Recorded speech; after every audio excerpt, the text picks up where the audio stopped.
আসসালামু আলাইকুম। আজ আমি একটি সুন্দর গলার ডিজাইন আপনাদের সাথে কাটিং করে দেখাবো। তো এখানে আমি দুই ভাঁজে একটা পেপার পেস্টিং নিয়েছি। তারপর গলাটির চওড়া নিয়েছি এখানে 3 ইঞ্চি এবং নিচের ডিপ নিলাম এখানে 4 ইঞ্চি। তো ছোট একটা বক্স করে নিচ্ছি।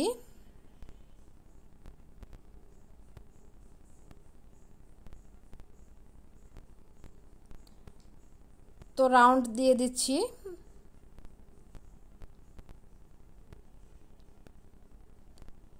এখন আমি উপর থেকে 6 ইঞ্চিতে একটা মার্ক করে নিব।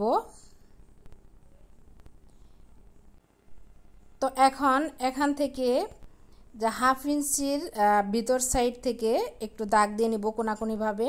তো আপনারা যদি মনোযোগ দিয়ে দেখেন তাহলে নিশ্চয়ই বুঝতে পারবেন। তো আমি এখন আউটলাইনে 1 ইঞ্চি পরিমাণ বাড়তি রেখে দাগ দিয়ে নিচ্ছি। দাগ বরাবর কাটিং করে নেব।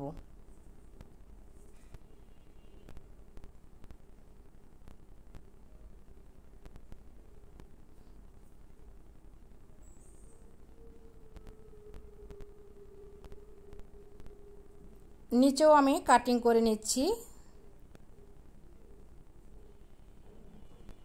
তো গলার শেপটা দেখেন কেমন হয়েছে।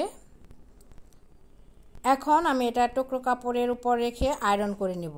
তো আয়রন করে আমি যে সাইডে বাড়তি কাপড় ছিল সেটা কাটিং করে নিয়েছি। এখন এই যে একটি ভাঁজ দিয়ে সেলাই করে নিচ্ছি। কোনাটা একটু কাট করে নিলাম, এতে মোড়ানোটা একটু সুন্দর হবে, সুবিধা হবে মোড়ানোটা। তো এই সাইডেও আমি একটু কাট করে নিয়েছি কোনাটা।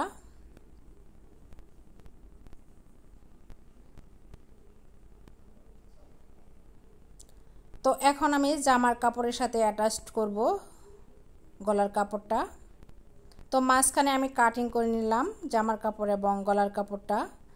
এখন জামার কাপড়ের সোজা সাইডে গলাটা উল্টো সাইডে বসিয়ে মাঝখানে আগে একটা সেলাই দিয়ে আটকে নেব।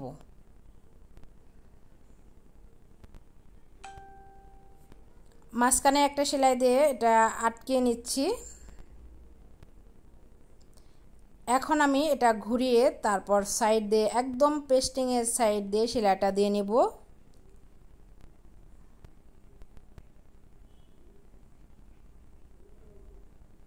তো আমার এক সাইড সেলাই হয়ে গেছে, এখন অন্য সাইডেও সেলাইটা দিয়ে নেব।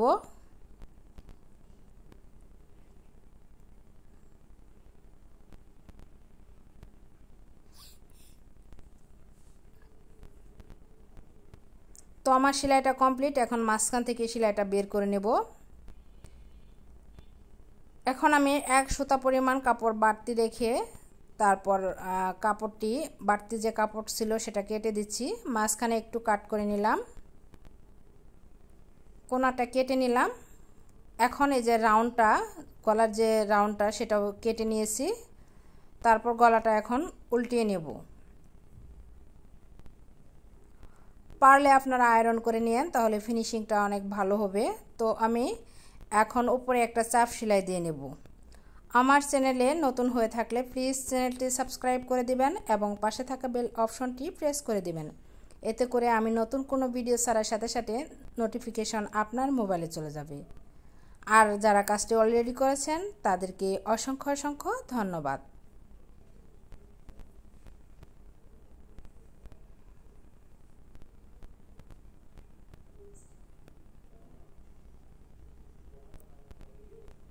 তো খুব ইজিভাবে দেখানোর চেষ্টা করলাম। আজ এই পর্যন্তই। আল্লাহ হাফেজ। আসসালামু আলাইকুম।